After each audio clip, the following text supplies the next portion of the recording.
हम कक्षा 11 विषय रसायन विज्ञान के चैप्टर परमाणु संरचना के बहुत ही इम्पोर्टेंट टॉपिक की बात करेंगे। तो आज हमारा टॉपिक है इलेक्ट्रॉनिक कॉन्फ़िगरेशन या इलेक्ट्रॉनिक विन्यास कि किसी भी तत्व का इलेक्ट्रॉनिक विन्यास कैसे बनाएं। इस वीडियो को देखने से पहले आप इससे जो पहले वाला वीडियो है वो अवश्य देखें, जिससे कि उन नियमों की जानकारी हो जाए जिनके द्वारा हम इलेक्ट्रॉनिक विन्यास बनाएंगे। फिर भी यहाँ छोटे से बहुत ही शॉर्ट में मैंने उन नियमों को फिर से एक्सप्लेन करने का प्रयास किया है, जिससे कि आपको इलेक्ट्रॉनिक विन्यास इसी वीडियो के माध्यम से समझ में आ जाए। देखिए, जब भी हम इलेक्ट्रॉनिक विन्यास बनाएंगे तो कुछ नियमों पर चर्चा करना बहुत आवश्यक है, जैसे पाउली का अपवर्जन नियम। यहाँ पर मैंने संपूर्ण नियम नहीं लिए हैं, केवल उनके वो पॉइंट लिए हैं जो इलेक्ट्रॉनिक विन्यास से संबंधित हैं। जैसे पाउली का जो अपवर्जन नियम है वो ये कहता है कि एक कक्षक में विपरीत चक्रण वाले अधिकतम 2 इलेक्ट्रॉन रह सकते हैं। तो इस आधार पर हम कह सकते हैं कि आपके पास जो उपकक्षा है S, उसमें कक्षक कितने हैं? 1, तो उसमें अधिकतम इलेक्ट्रॉन कितने रह सकते हैं? 2। और आपके पास उपकक्षा है P, उसमें कक्षक हैं 3, अधिकतम इलेक्ट्रॉन कितने रह सकते हैं? 6। आपके पास उपकक्षा है D और उसमें कक्षक हैं 5 और अधिकतम इलेक्ट्रॉन कितने रह सकते हैं इसमें? 10। आपके पास उपकक्षा है F, इसमें कक्षक हैं 7 और अधिकतम इलेक्ट्रॉन इसमें कितने रह सकते हैं? 14।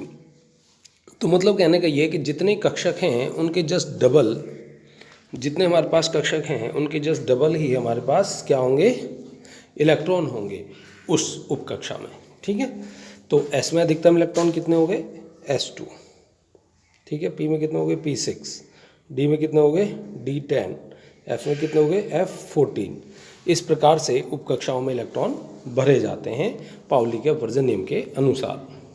इसके बाद आपके पास आता है आपबाउ का सिद्धांत। बड़ा इंपॉर्टेंट सिद्धांत है। 1 से 30 तक के परमाणु क्रमांक के लिए विभिन्न उपकक्षाओं के ऊर्जा स्तर को यहाँ दिखाया गया है कि पहले इलेक्ट्रॉन 1s में जाएगा, उसके बाद 2s में, फिर 2p में, फिर 3s में, फिर 3p में, फिर 4s में और फिर 3d में। इस प्रकार से इलेक्ट्रॉन के भरने का ये क्रम है जो इससे पहले वीडियो में भी आपको बताया गया है।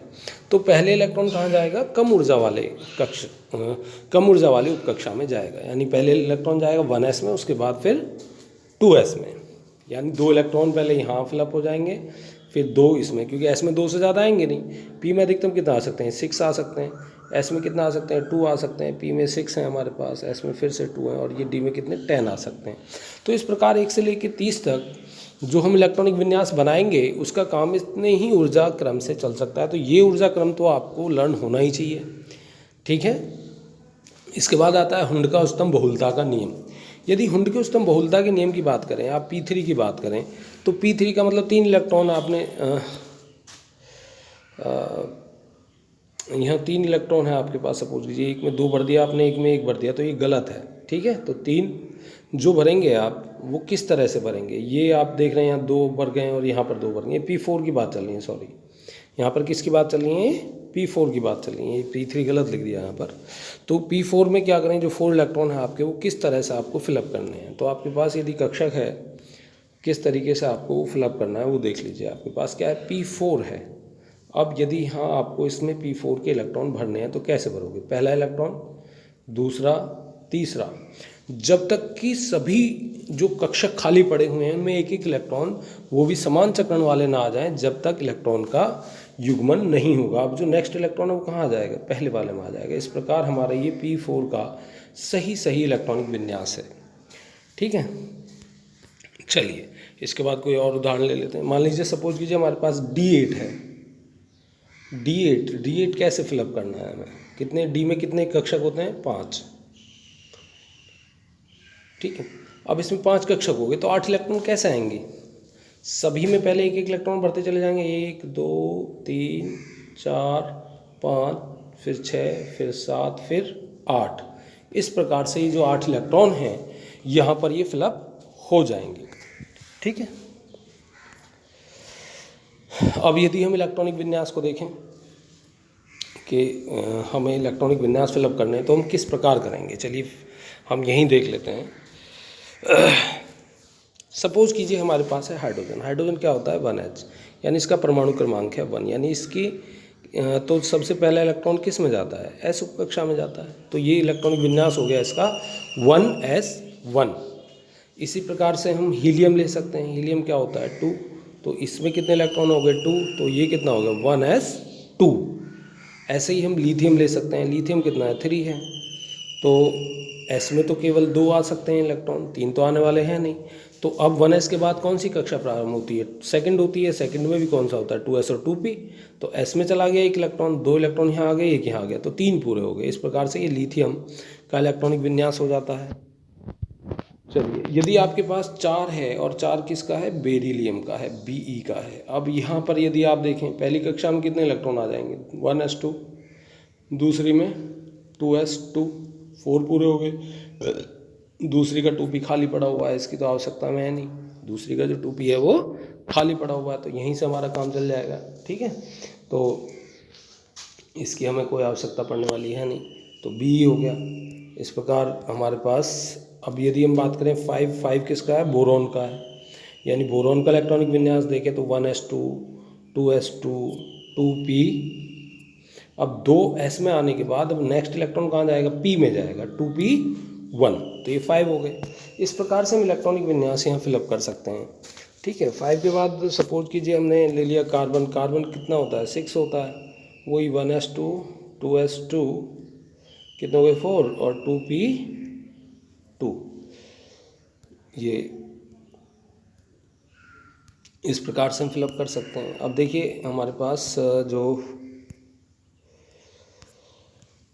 सपोज कीजिए हमें 11 फिलअप करना है। ठीक है, जैसे सोडियम है, सोडियम कितना है 11 है, 1s2, 2s2, 4 आ गए, 2p6 कितने हो गए 6, 2 8 2 10।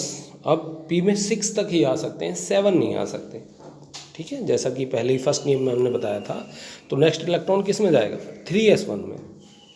सपोज कीजिए आपको 13 फिलअप करने हैं। ठीक है, तो 1s2, 2s2, 2p6, 3s2, 3p1, 1s2, 2s2, 2p6, 3s2, 3p1, यानी ये टोटल 13 इलेक्ट्रॉन हो गए। s में 2 से ज़्यादा नहीं आएंगे, 2s में 2 से ज़्यादा नहीं आएंगे, 2p में 6 से ज़्यादा नहीं आएंगे, फिर 3s फिर से आ गया s। ये कक्षा से मतलब नहीं है कि पहली दूसरी, लेकिन s है तो हमेशा 2 ही रहेंगे, p है तो हमेशा 6 तक ही हो सकते हैं, उससे ज़्यादा नहीं आएंगे। 3p1 पे खत्म हो गया, तो टोटल कितना हो गया हमारे पास इलेक्ट्रॉन 13। ऐसे ही हम फास्फोरस को फिलअप कर सकते हैं। ऐसे यदि हम कैल्शियम को देखें तो 1s2, 2s2, 2p6, फिर 3s2 और 3p6 और फिर हो गया 4s2। टोटल इलेक्ट्रॉन्स हमारे पास आ गए 20, क्योंकि 3d से पहले 4s2 में इलेक्ट्रॉन जाते हैं, क्योंकि इसके लिए n+l का मान होता है कम। तो जिसकी ऊर्जा कम होगी, और ऊर्जा निर्धारित होती है किससे, n+l से, मुख्य क्वांटम संख्या और डिंगिसी क्वांटम संख्या से। तो जिसके लिए n+l का मान कम है उसमें इलेक्ट्रॉन पहले जाता है, तो 4s में पहले जाएगा, ना कि 3d में। अब यदि हम डी ब्लॉक्स देखें, देखिए 21 परमाणु क्रमांक 21 से लेकर 30 तक जो तत्व होते हैं ये डी ब्लॉक के तत्व हैं, यानी इनमें अंतिम इलेक्ट्रॉन आता है डी उपकक्षा में, इसलिए डी ब्लॉक के तत्व हैं। तो इस तरह के तत्वों का इलेक्ट्रॉनिक विन्यास हम कैसे ज्ञात करेंगे। जैसे हमारे पास ये स्कैंडियम ही है, ले लीजिए हम 1s2 21 बनने में, s में चले गए 2, फिर 2s2, 2p6, 3s2, 3p6, total हो गया हमारे पास 18, फिर 4s2 और फिर 3d1, 18 और 2 20 और 1 21, टोटल इलेक्ट्रॉन हमारे पास 21 हो गए। 4s के बाद 3d आता है, d में 1 से लेकर 10 तक इलेक्ट्रॉन आ सकते हैं। ठीक है, अब हम यदि यहाँ देखें, ये जो इलेक्ट्रॉन यहाँ दिखाई दे रहे हैं आपको इतने, ये हैं 18 इलेक्ट्रॉन। 18 परमाणु क्रमांक होता है आर्गन का। यदि हम इतना सारे इलेक्ट्रॉनिक विन्यास ना लिखना चाहें, इसे शॉर्ट में लिखना चाहें 18 तक के इलेक्ट्रॉनिक विन्यास को, तो हम इसकी जो नज़दीकी अक्रिय गैस है उसको ब्रैकेट में बंद कर सकते हैं। यानी नज़दीकी अक्रिय गैस कौन सी है, आर्गन है। आर्गन का यदि ब्रैकेट लगा दिया जाए तो इस ब्रैकेट का मतलब इस इलेक्ट्रॉनिक विन्यास से है। बात समझ में आ रही, तो ये शॉर्ट हो जाएगा हमारे लिए।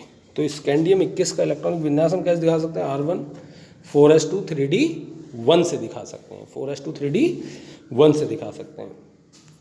अब हमारे पास सभी के हमने अलग अलग लिए हुए हैं। यहाँ सबसे अच्छी बात ये है, इनमें स्कैंडियम हो गया आर्गन 4s2 3d1, यहाँ 22 है तो 3d2 पर ख़त्म हो गया। डी में कितना आ सकते हैं, 10 तक आ सकते हैं। 23 है तो यहाँ d3 पर ये ख़त्म हो गया। आपके पास 24 में थोड़ी सी दिक्कत है, यहाँ ये अपवाद भी है। 24 को यदि देखा जाए तो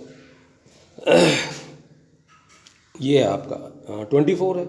आना क्या चाहिए था, 4s2 3d4 आना चाहिए था बोहर के नियम अनुसार, लेकिन ये सही नहीं है। यहाँ इसमें s का जो एक इलेक्ट्रॉन है वो ट्रांसफ़र कर जाता है d में, तो S क्या हो गया, अर्धपूर्ण हो गया, dV क्या हो गया, अर्धपूर्ण हो गया। और अर्धपूर्ण कक्षाएं जो होती हैं वो अन्य कक्षाओं की अपेक्षा अधिक स्थायी होती हैं। तो यही कारण है कि क्रोमियम अपवाद होता है, जिसमें H4S में 2 इलेक्ट्रॉन ना होकर केवल 1 इलेक्ट्रॉन होता है और 1 इलेक्ट्रॉन D में ट्रांसफ़र हो जाता है।